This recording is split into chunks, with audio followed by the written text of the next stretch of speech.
ကိုခမ်းမိသားစုများအားလုံးမင်္ဂလာပါဗျာတူရီကေကေ YouTube channel ရကြိုဆိုပါရခင်ဗျာ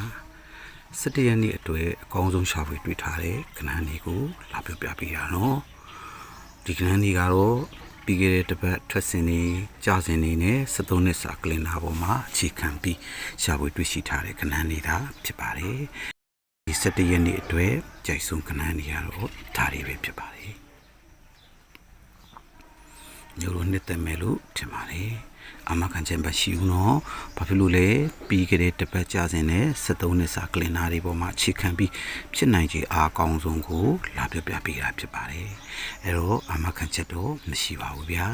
တပတ်စာလိုက်ရမယ့်ကဏ္ဍတွေကိုအရင်ဗီဒီယိုမှာပြပြပေးထားပါတယ်ပြန်ကြည့်ကြည့်ပါ